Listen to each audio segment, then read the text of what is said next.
হাসরের মাঠ কত ভয়ঙ্কর।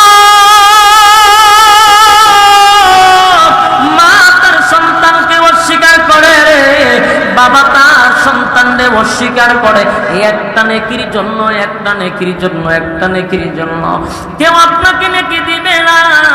এমন কি কিতাবে লেখছে, মানুষ দৌড়াইয়া তার স্ত্রীর কাছে যাবে, গিয়া বলবে, বিবি রে, আমি না তোমারে বড় দুনিয়াতে বড় সুখে রাখছিলাম, আমি তোমারে লইয়া শহরে প্লাট নিয়ে থাকছি, এ বিবি, তোমার সুখ শান্তির জন্য নিজের মার বাবাকে আমি কুরের গড়ে রাইখা তোমারে শহরে নিয়ে আমি আলাদা থাকছি তোমার সুখের জন্য।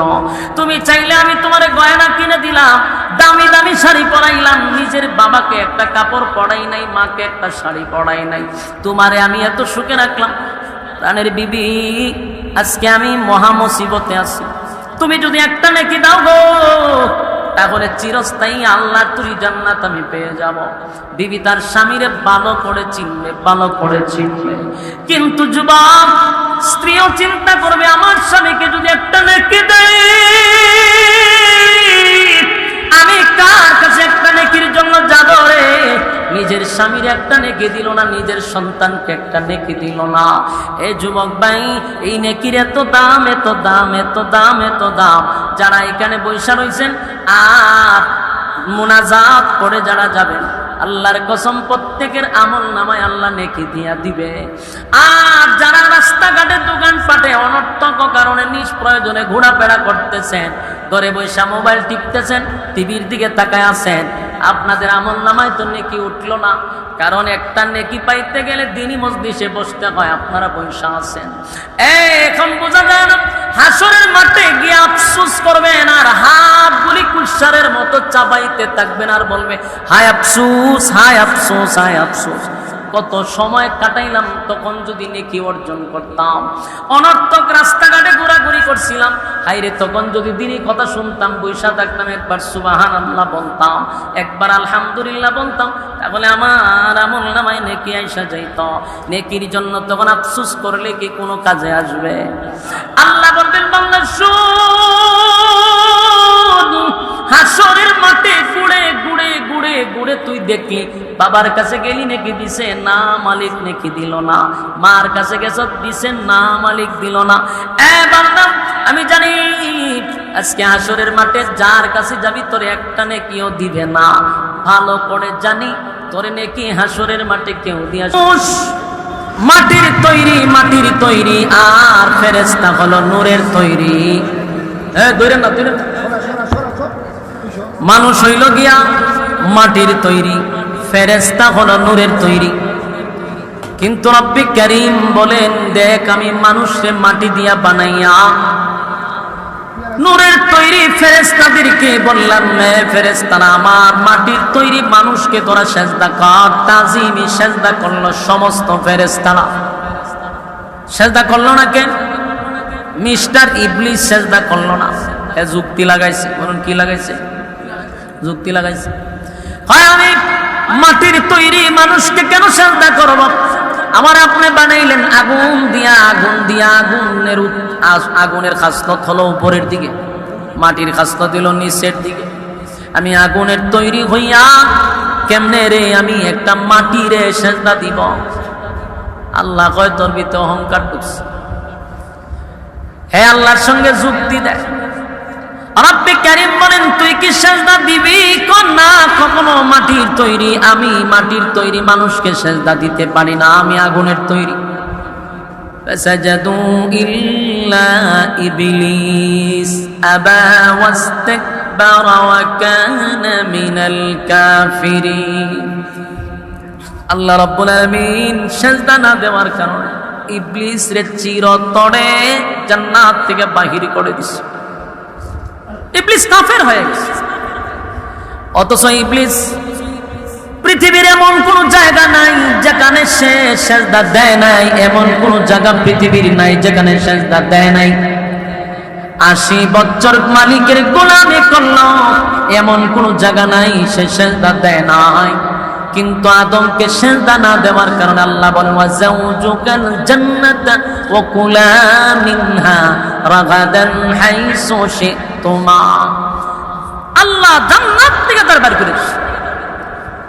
এই ইবলিসের ক্ষমতা ছিল, অনেক পাওয়ার ছিল, দেশ চালাইতো, গোটা পৃথিবী রাজত্ব করার ক্ষমতা আল্লাহ ইবলিসকে দিয়েছিল।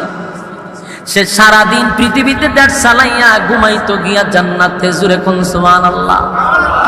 কেমন পাওয়ারফুল ছিল তারে আল্লাহ, কেমন ক্ষমতা দিছিল। কিন্তু মানুষ ক্ষমতা পাইলে তার ভিতরে অহংকার ঢুকে যায়। পাইতে পাইতে যখন পাওয়ার হয়ে গেছে তার অহংকার বাড়ে। যেমন অহংকার বাড়ছিল স্বৈরাচারের, ঠিক নেই? বারবার রাতের বুড়ে যখন নির্বাচিত হয়ে যায়, এরপরে শেষে হয় আমি 41 বছর পর্যন্ত আসি। বাস্তব না বাস্তব?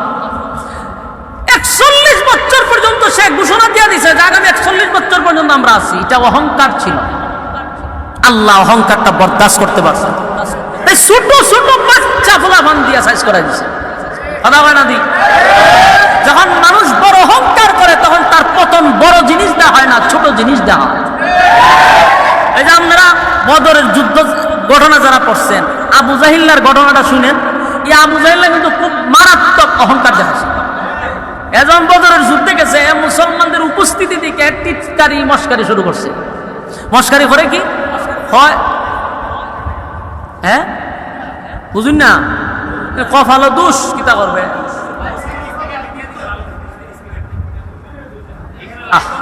হ্যাঁ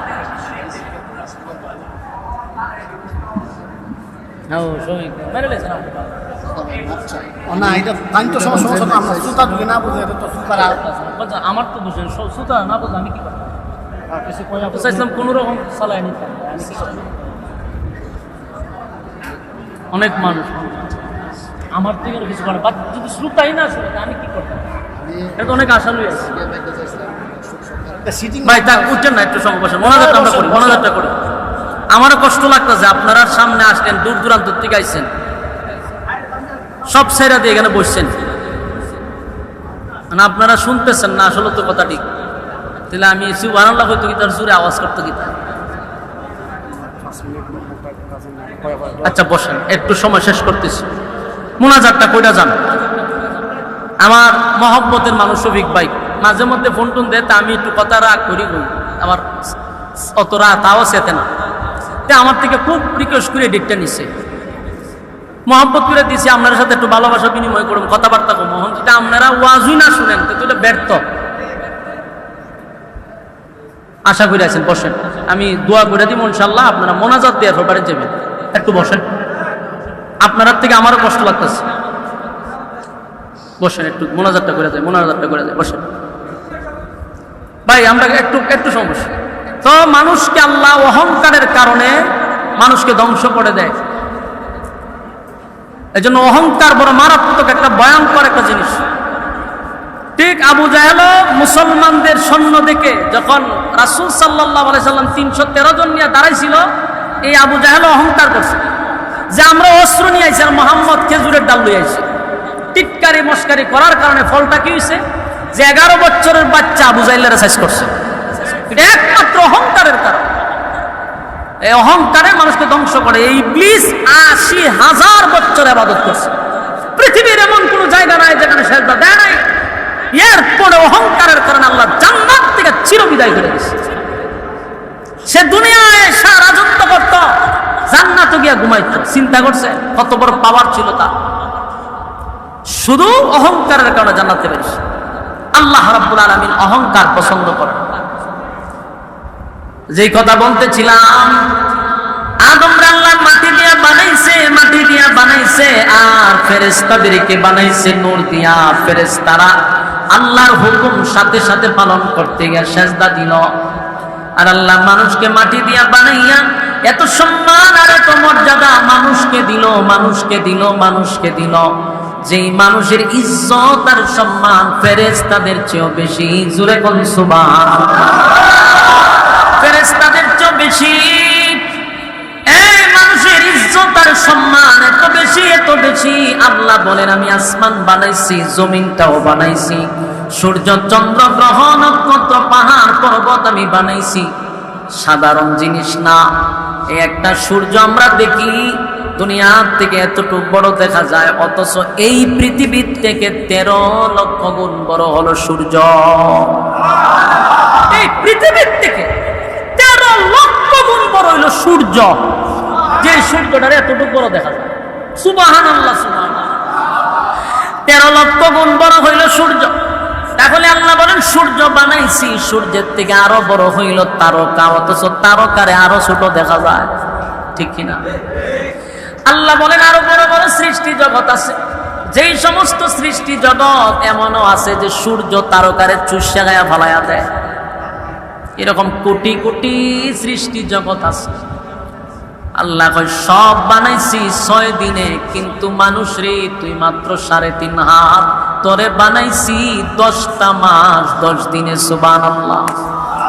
আমি তোরে বানাইয়া কত কসম করলাম আর বললাম মানুষের ইজ্জত আর সম্মান এত বেশি দিলাম, এত বেশি দিলাম। আমি আল্লাহ তোরে সম্মানের উচ্চ জায়গায় রাখছি বান্দা। এরপরে তোরে দুনিয়াতে পাঠাইয়া আমি শুধু এতটুকুই বলছি, বান্দা তোর কাছে আমি কিছু চাই না, শুধু তুই গোলামিটা করবি, আমি আল্লাহ। আমি তোরে রাইতে দিলাম 12 ঘন্টা, দিনে দিলাম 12 ঘন্টা, রাইতে আর দিনে হয় 24 ঘন্টা। 24 ঘন্টা তোরে দিলাম বান্দারে, দুনিয়া দুনিয়া করতে তার কোনো অসুবিধা নাই। 24 ঘন্টার ভিতরে 5 ওয়াক্ত মানুষ আমারে মাত্র 1 ঘন্টা দিবি। 1 থেকে 2 ঘন্টা যদি আমরা 24 ঘন্টার ভিতরে 2 ঘন্টা সময় যদি আল্লাহর জন্য বরাদ্দ রাখি, আমার মালিক বলে আমি খুশি। আমার 24 ঘন্টা দেওয়া লাগবে না, মাত্র 2টা ঘন্টা আমি মালিকের জন্য বরাদ্দ রাখ। কিন্তু মানুষ দেখবেন 24 ঘন্টার ভিতরে 1টা ঘন্টাও আমার মালিকরে দেওয়ার কোনো সময় নাই। যদি বলি ভাই আসেন না নামাজে যাই, উত্তর দেয় হুজুর আমার সময় নাই, সময় নাই, সময় নাই, সময় নাই, সময় নাই। আসেন না মসজিদের দিনই আলোচনা হচ্ছে, একটু শুনি হুজুর আমার সময় নাই, সময় নাই, সময় নাই। আল্লাহ বলেন সময়ের মালিক আমি দিলাম সময় 24 ঘন্টা রাইতে দিনে, তুই দিয়ে আমারে 2 ঘন্টাও সময় দেস না। বান্দারে সময়ের মালিক আমি আল্লাহ, যেদিন ঘন্টা বাজায়া দিব সেদিন তোর সময় কোথায় যাবে? ঘন্টা আমি বাজায়া দিব। আল্লাহ রাব্বুল আলামিন বলেন শুন, সময় আমার হাতে, আমি যদি ঘন্টা বাজায়া দেই বান্দা তোর ব্যবসা বাণিজ্য কামাই রোজগার বাচ্চা কাচ্চা তোর আড্ডা বন্ধুত্বের সঙ্গে সময় দেওয়া সব 1 মিনিট নিমিষেই শেষ। কথা হয় না?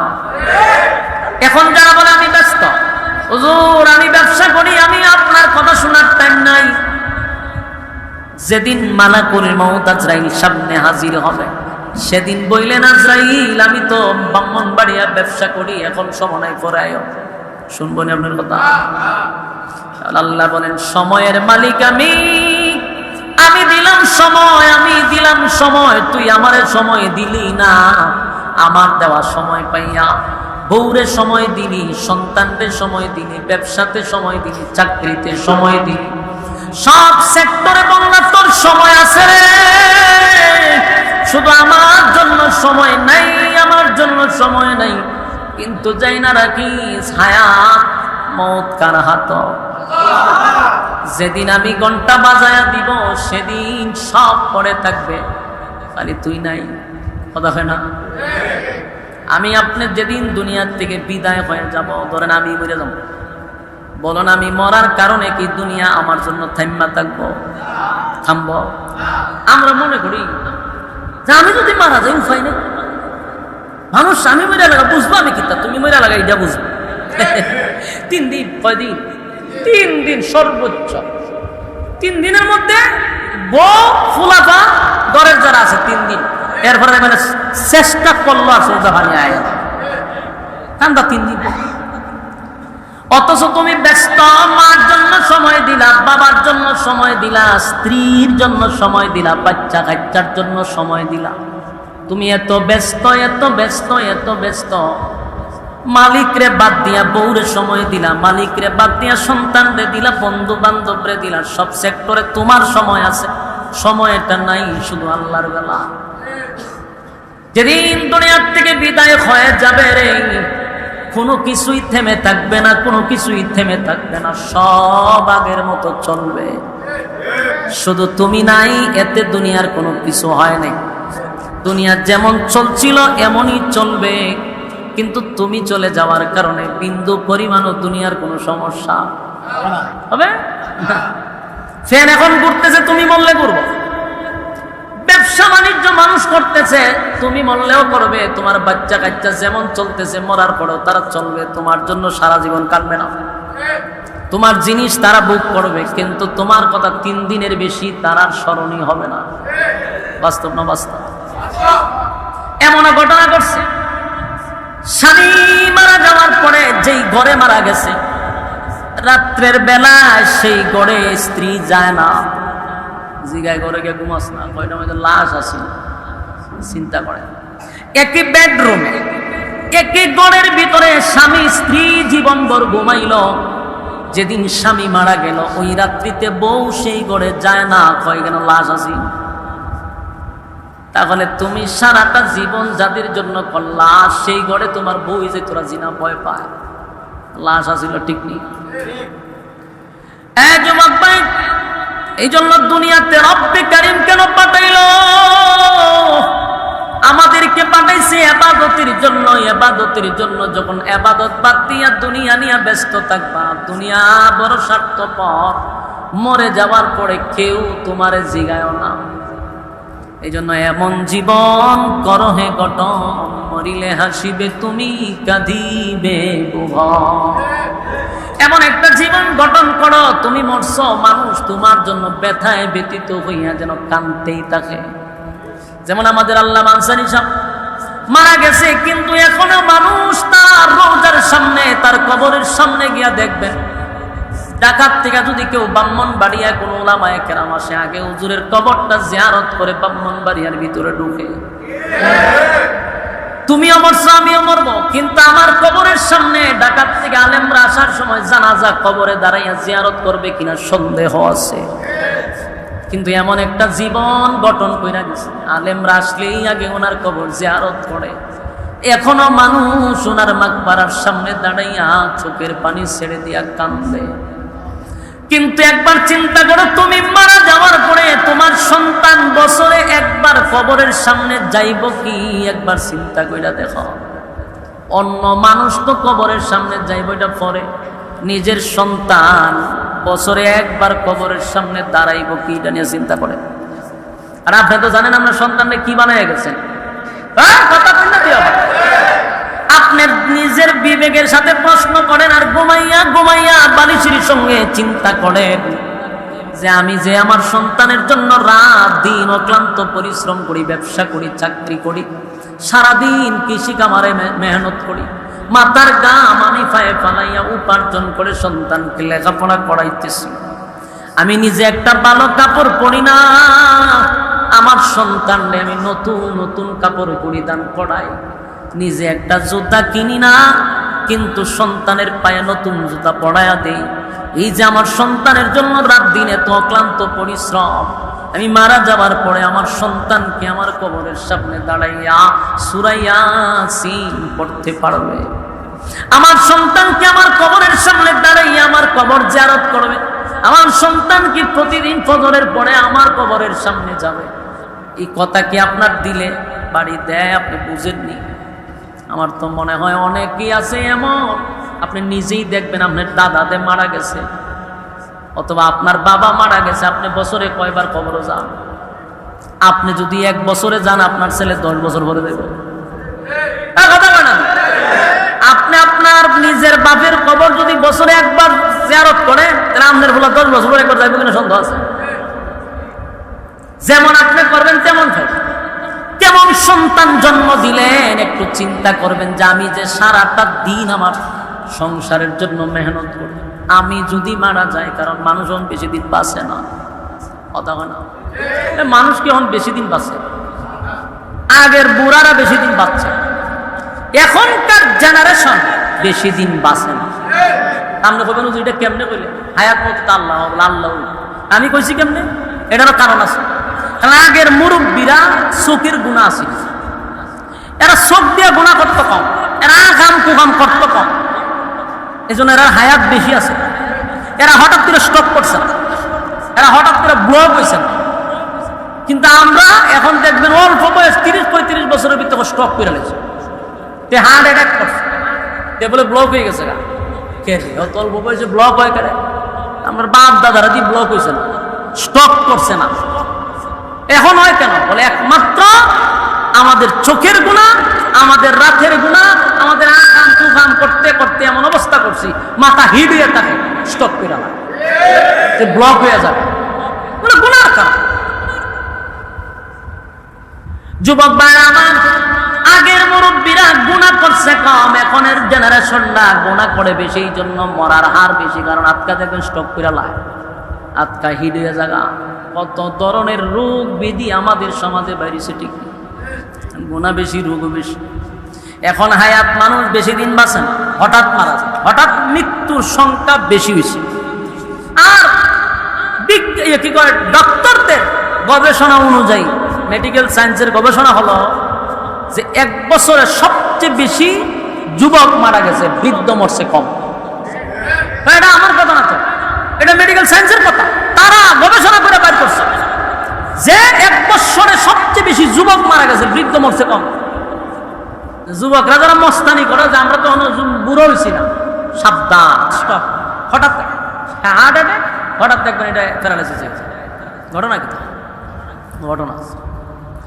এই জন্য প্রত্যেকটা মুরব্বী বাবাদের হাতে পায়ে ধরে বলি, বালিশের সঙ্গে মাথা লাগাইয়া যেই সময় ঘুমে যাইবেন তখন বালিশের সঙ্গে মাথা লাগাই চিন্তা করবেন যে আমার জীবনটাতে আমি ব্যবসার জন্য ব্যয় করতেছি, আমার জীবন আমি দুনিয়ার পিছনে দৌড়াইতেছি কার জন্য?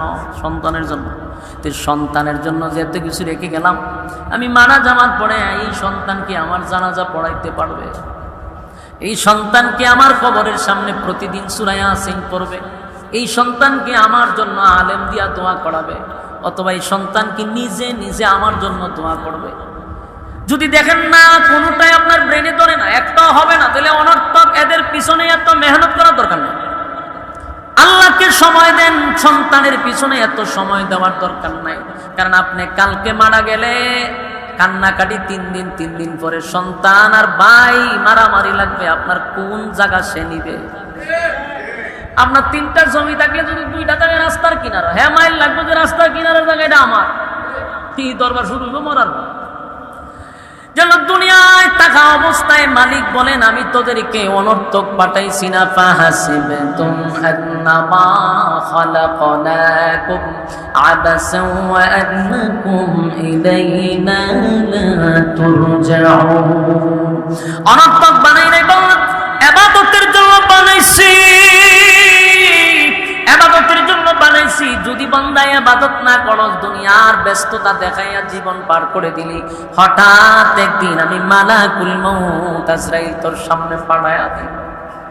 মালাকুল মউত আজরাইল আসার পরে সেদিন আর আপনাকে একটা সেকেন্ডও সময় দেওয়া হবে না, 1 সেকেন্ডও সময় দেওয়া হবে না। যদি বলেন আল্লাহ আমার সময় নাই, বলে দুনিয়ায় বহু সময় দিছি, কিন্তু সময় আমি আল্লাহর দেশ। মালাকুল মউত আজরাইল আসলে আর সময় দেওয়া হবে না। তাই যুবক ভাইয়েরা, বৃদ্ধ বাবারা, আপনাদের হাতে পায়ে ধরে বলি, যে যেটাই করি আমার মালিক যে উদ্দেশ্যে পাঠাইছে সেই উদ্দেশ্য আমাদের পুরা করার দরকার আছে না নাই? পৃথিবী বড় নিষ্ঠুর, এই পৃথিবীর কেউ কারো আপন না, কেউ আপন না, কেউ আপন না। আমরা মনে করি মা বাবা সবচেয়ে আপন, এটাও এক ধরনের একটা বাউতাবাজি। পৃথিবীর আসলে কেউ আপন না। মারা যান হয়তো বা মা বাবাও কান্দে, কিন্তু এই পৃথিবীতে আমার বাস্তবতায় দেখছি পৃথিবী আপনি ছাড়া আল্লাহ আর কাউরে আপন বানায় না। আমি আপন আপন না, কেউ আপন না। স্বার্থের আঘাত করলে সবাই আপনার কাছে সরে যাবে। যতদিন আপনি দিতে থাকবেন ততদিন ভালো, দিবেন না তো আপনি খারাপ। বিদেশ থাকতে টাকা ব্যাংকে পাঠাইছেন ভাইয়ের, ব্যাংকে পাঠাইছেন বাপের, ভাই খুশি, বাপ খুশি, বোন খুশি, সবাই খুশি। টাকা পাঠানি বন্ধ করেন, যাদেরকে আপনি বেশি দিচ্ছেন এরাই সবচেয়ে বড় শত্রু হয়ে দাঁড়াবে, কারণ না পাওয়ার ব্যথা। অথচ মানছে একটা কথা বলে যে আপনার থেকে ফরবালা, এটা আমরা গ্রাম্য অঞ্চলের একটা উদাহরণ বলেন। এটা আপনার থেকে ফরবালা কেন হয় জানেন? ফরে যদি আপনি 10 টাকা দেন হে খুব খুশি, 10 টাকা আপনার পাওয়ার পর কি খুশি? সব বোনা 10 টাকা পেয়েছে, কারণ এত আপনার কাছ থেকে পাওয়ার কথা না। 10 টাকা পাইয়া সে খুশি। 100 টাকা দিলে তার নাচ শুরু করে না, আপনার তারা দিছে। কিন্তু নিজের ঘরের লোককে যদি আপনি 100 টাকা দেন, এর টাকা দেবে আমার সাথে টাকা দিতে না, ভাই দামি করছে। হ্যাঁ আরো দেন, আর হয় আপনার থেকে আরো বেশি চা, আরো বেশি দেন, আরো চা, আরো দেন, আরো চা। শেষে যখন আপনি বন্ধ করে দেবেন দেওয়া, এরা সবচেয়ে বড় বিষাক্ত সাপ হয়ে দাঁড়াবে। তাহলে আপনি আপন কারে? আপন তো কারা? যারা যত দিবেন তত আপনার আপন, দেওয়া বন্ধ এরাই শত্রু। তিনটারে কি আপন পাও কথা হয় না? আমি মা বাপ না কইরা দেখেন কবি, মা বাবা আপন থাকে না। দুনিয়া এত নিষ্ঠুর, দুনিয়া এত প্রতারক। এজন্য আল্লাহ বলেন যেই কারণে পাঠাইছি সেটা যদি বুইলা যাস তাহলে দুনিয়াও হারাইনি, পরকালও হারাইনি। না আমি আল্লাহর কাছে তোর কোনো গ্রহণযোগ্যতা আছে না, দুনিয়ার মানুষের কাছে তোর কোনো গ্রহণযোগ্যতা আছে, কারো কাছে তোর কোনো গ্রহণযোগ্যতা, তার জীবন বরবাদ। এজন্য আমি আপনাদেরকে বলি, যেটাই করি আর না করি, উদ্দেশ্য আমাদের একটা থাকতে হবে।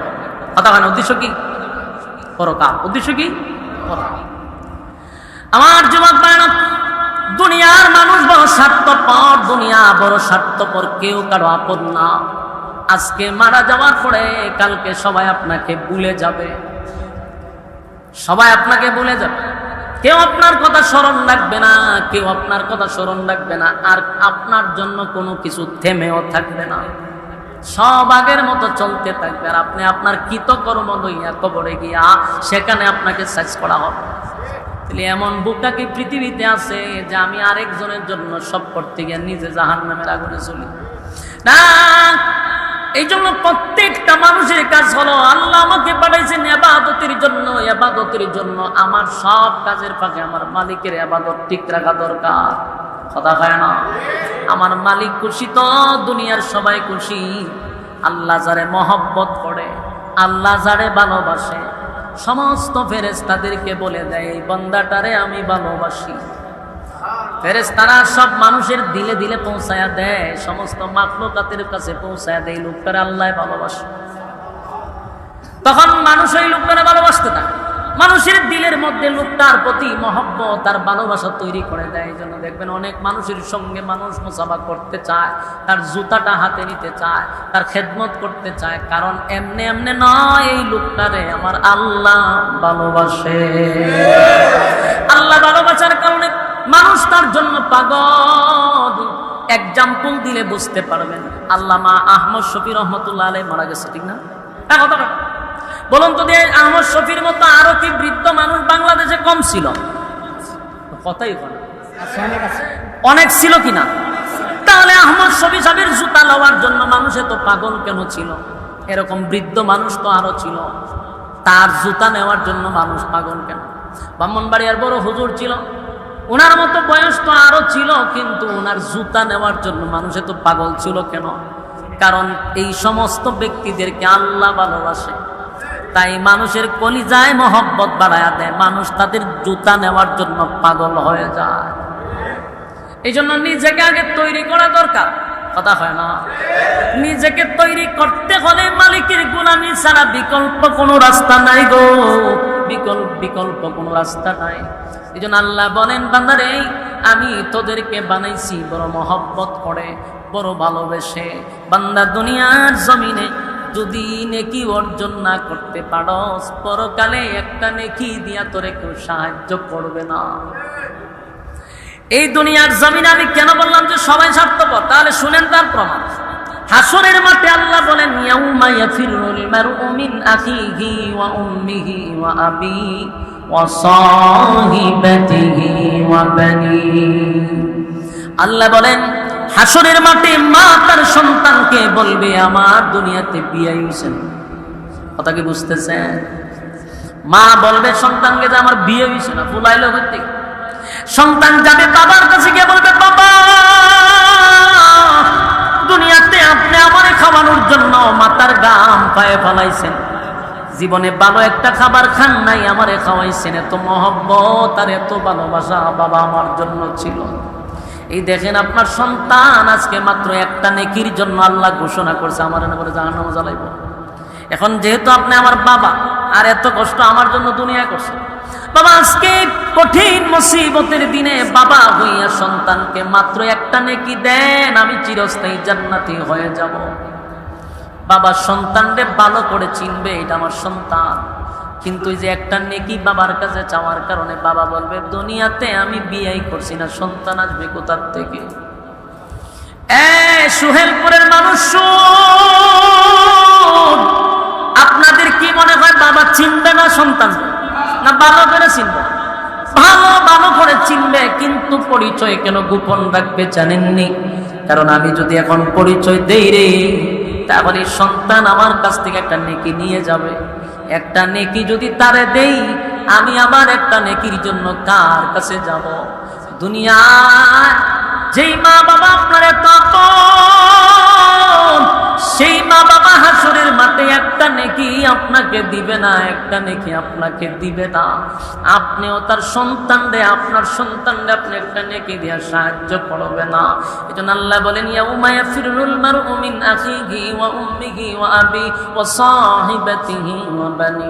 মা সন্তানকে অস্বীকার করবে, বাবা তার সন্তানকে অস্বীকার করবে, শুধু একটা নেকির কারণে। এবার সন্তান মার কাছে গিয়া বলবেন মা গো, ও মা, দুনিয়ার জমিনে আমার একটা মশা কামড় দিলে আপনি বরদাস্ত করতে পারেন নাই গো মা। মা এত আদর করছেন, সারা রাত আমার পাশে পয়সা রইলেন, একটা মশা যেন আমার কামড় না দেয়। মা গো তোমার এত মায়া ছিল, ও মা তোমার পাশে ঘুমাইয়া শীতের সময় আমি প্রস্রাব করে দিছি গো মা। প্রচন্ড ঠান্ডার মধ্যে আমার বুকে লইয়া সারা রাত তুমি কাটাইয়া দিছ। ও মা তুমি খানায় বসলে আমি পায়খানা করলে, মা তুমি খাবার সরাইয়া আমারে পরিষ্কার করে দিছ। ও মা আমারে কত আদর করলা, মা আমারে তোমার বুকের দুধ খাওয়াইয়া লালন পালন করে বড় করলা। ও মা এত কষ্ট আমার জন্য করলা। মা গো কঠিন মুসিবতের দিনে একটা নেকির জন্য তোমার সন্তানকে চিরস্থায়ী আল্লাহ জাহান্নামে দিবে। মা গো তুমি যদি একটা নেকি দাও, চিরস্থায়ী আল্লাহ তুই জান্নাতটা পেয়ে যাব। মা ভালো করে দেখবে, এটা আমার সন্তান, আমার সন্তান, আমার সন্তান। কিন্তু রে সন্তান হওয়ার পর মা অস্বীকার করলো, কারণ আমি যদি এখন নেকিটা দিতে যাই, আমি আবার কার কাছে যাব একটা নেকির জন্য? যুবক ভাই, হাসরের মাঠ কত ভয়ঙ্কর।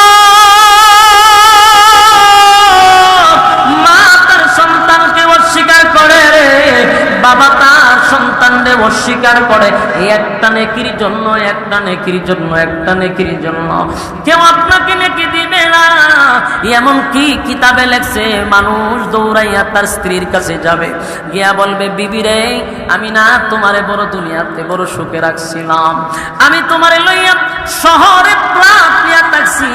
এ বিবি, তোমার সুখ শান্তির জন্য নিজের মার বাবাকে আমি কুরের গড়ে রাইখা তোমার শহরে নিয়ে আমি আলাদা থাকছি তোমার সুখের জন্য। তুমি চাইলে আমি তোমার গয়না কিনে দিলাম, দামি দামি শাড়ি পরাইলাম, নিজের বাবাকে একটা কাপড় পরাই নাই, মাকে একটা শাড়ি পরাই নাই, তোমারে আমি এত সুখে রাখলাম। প্রাণের বিবি, আজকে আমি মহা মুসিবতে আছি, তুমি যদি একটা নেকি দাও গো, তাহলে চিরস্থায়ী আল্লাহর তুই জান্নাত আমি পেয়ে যাব। বিবি তার স্বামীরে ভালো করে চিনবে, ভালো করে চিনবে। কিন্তু যুবক স্ত্রীও চিন্তা করবে, আমার স্বামীকে যদি একটা নেকি দেই, আমি কার কাছে একটা নেকির জন্য যাব রে? নিজের স্বামীর একটা নেকি দিল না, নিজের সন্তানকে একটা নেকি দিল না। এই যুবক ভাই, এই নেকির এত দাম, এত দাম, এত দাম, এত দাম। যারা এখানে বৈশা রয়েছেন আর মুনাজাত করে যারা যাবেন, আল্লাহর কসম প্রত্যেকের আমল নামায় আল্লাহ নেকি দিয়া দিবে।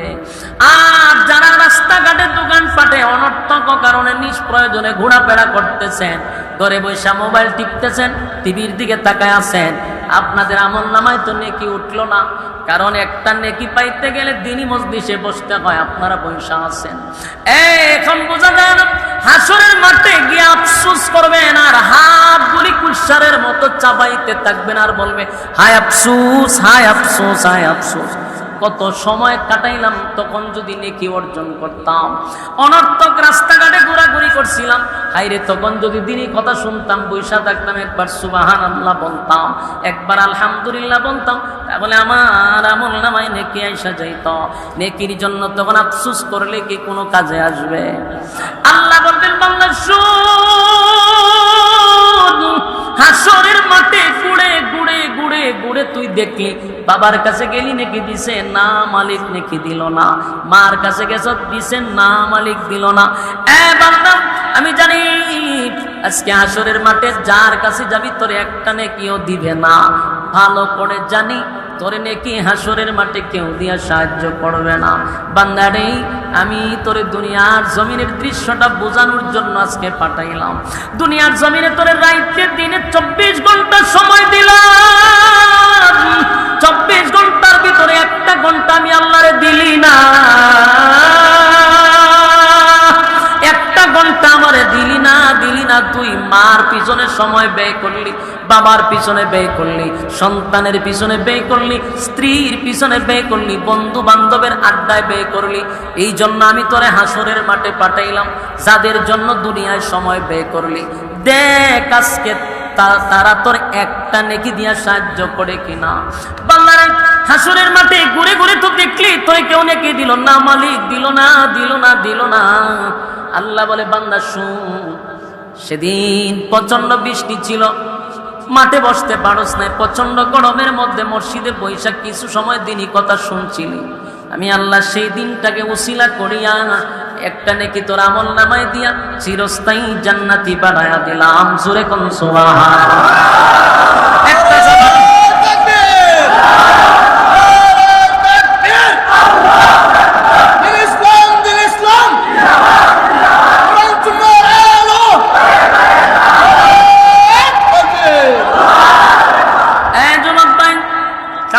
স্পষ্ট বোঝা গেল, দুনিয়ার জমিনে যাদের সঙ্গে আড্ডা মারি, যাদের জন্য সময় ব্যয় করি, বলুন পরকালে কোনো কাজে আসবে? তাহলে কোন পাগলে দুনিয়ার সব সময় তাদের পিছনে ব্যয় করে? বুদ্ধিমান ব্যক্তি দুনিয়ার মানুষের পিছনে সময় কম দিয়া মালিকরে সময় দেয় বেশি, তারা পরকালে বড় সুখ শান্তিতেই থাকবে। আধা ঘন্টে যুবক ভাই, হায়াত মানুষের কম, মানুষের হায়াত কম। এখন মানুষ বেশি দিন বাঁচে না, হঠাৎ মৃত্যু হয়, হঠাৎ মারা যায়। আমার ছোট অনেক মারা গেছে, আবার আমার বয়সে কয়েক বছরের বড় অনেক মারা গেছে। বাবার আগে সন্তান মারা যায়, দাদার আগে বাপ মারা যায়, আছে না নাই? তাহলে হায়াত বেশি দিন নাই, তামাশা করে হায়াত পুরানো যাবে না, ঠিক কিনা বলে? হায়াতের দিন ফুরিয়ে যা বন্ধু, তোমার নেই তো ভাবনা, তুমি আচরণ তামাশায় শয়তানের ধোঁকা। বাস্তব নেই এই সঙ্গীতটা পুরাটাই একটা ওয়াজ, আর ওয়াজ লাগে না।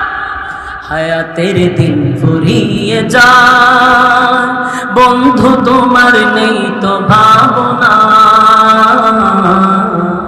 তুমি আছো রং তামাশায় শয়তানের ধোঁকা, তুমি আছো রং তামাশায় শয়তানের ধোঁকা। ঠিক হায়াতের দিন ফুরিয়ে যায়, হো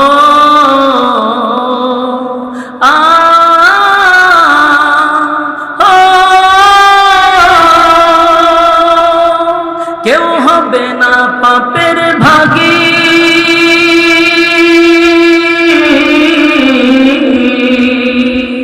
বাচ্চা যাদের আপন মসজিদের খাটিয়ায় নিয়ে করবে তোমায় দাফন রে, করবে তোমায় দাফন। ব্যস্ত হবে সম্পদের ব্যস্ত হবে সম্পদের সব বাটে বাটুয়ারা, কথা হয় না? পাবে অনুতাপে অনুশোচনায় হায়াতের দিন ফুরিয়ে যায় বন্ধু, তোমার নেই তো ভাবনা, তুমি আছো রং তামাশায় শয়তানের ধোঁকায়, তুমি আছো রং তামাশায় শয়তানের ধোঁকায়। কথা ঘটে, প্রতিটা কথা একেবারে পুরো ওয়াজ, আর কিছু না। কারণ এই দুনিয়াটা হলো একটা ধোঁকা, ঠিক কিনা? তুমি আছো রং তামাশায় শয়তানের ধোঁকায়। আসলে তো এটা একটা রং তামাশার মধ্যে আছে। যখন মানুষের সামনে মালাকুল মউত আজরাইল আসবে, দুনিয়ার থেকে মানুষ বিদায় হবে, আবার তারে পুনরায় আবার জীবিত করা হবে। কথা কথা, তখন আপনার কাছে কি মনে হইব জানেন? যে এই দুনিয়ার 60 বছর এটা পুরো একটা স্বপ্ন। আমরা যখন ঘুম থেকে উঠি না, কথা হয় না, আপনারা স্বপ্ন দেখেননি? স্বপ্ন দেখলে বোঝা যায় কত জায়গা ঘুরে এসে। বাস্তব না বাস্তব? মানুষ স্বপ্নে দেখে আমেরিকা এসে, স্বপ্নে দেখে অনেক দূর গেছে, কত আনন্দ, কত কিছু, রাজপ্রাসাদের মালিক হইয়া বসে রয়েছে, ঘুম তুইটা দেখে মাটির মাঝে, ঠিক? কিন্তু স্বপ্নে বোঝা যায় আসলে এগুলো আমার। কিন্তু এটা পুরো একটা রঙ্গ তামাশা, যে কি দেখলাম এত চাকচিক্য, আর বাস্তবে দিয়ে মাটির ছুঁয়ে ঠিক 60 বছর দুনিয়াতে জিন্দগি শেষ। খবরে যখন আপনার আবার দেখা হইব, দেখবেন মাটির থেকে উঠছেন, উঠতে যে এতদিন কই আসছে, পুরো একটা স্বপ্নের মতো। তখন মানুষ আফসুস করে বলবে, হায় আফসুস, হায় আফসুস, হায় আফসুস। আমি যদি আড্ডা না মাইরা, আমি যদি সেদিন মসজিদে বসে দিনই কথা শুনতাম, হায় আফসুস আমি যদি মসজিদে বেশি সময় দিতাম, হায় আফসুস আমি যদি আলেমদের সঙ্গে সময় দিতাম, আমি যদি নেশাখোর আর গাঁজাখোর আর সুদখোর আর ঘুষখোর আর বেনামাজির সঙ্গে সঙ্গ না দিয়ে আলেমদের সঙ্গে সঙ্গ দিতাম, হায় আফসুস, হায় আফসুস, হায় আফসুস। আফসুস করে লাভ আছে? কথা হয় না, কোনো লাভ, সব শেষ, কোন লাভ হবে না। এই জন্য এই পৃথিবী এটা একটা পরীক্ষার হল। বলুন কি এর হল? পরীক্ষার।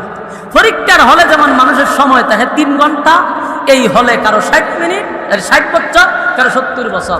এরপরে কি হলের ভিতরে থাকা সম্ভব? কথা হয় না? এই জন্য যদি আমরা মানে জ্ঞানী হই, অন্তত পক্ষে যে উদ্দেশ্য আল্লাহ পাঠাইছে সেটা হাসিল করে কবরে যাবো ইনশাআল্লাহ। আল্লাহ আমাদের সবাইকে বুঝার তৌফিক দান করুক, আমিন। রাত অনেক হয়ে গেছে, বকর সকর কইরো প্রায় 1.5 ঘন্টার উঠে গেছে। এই জন্য আমরা যারাই বসছি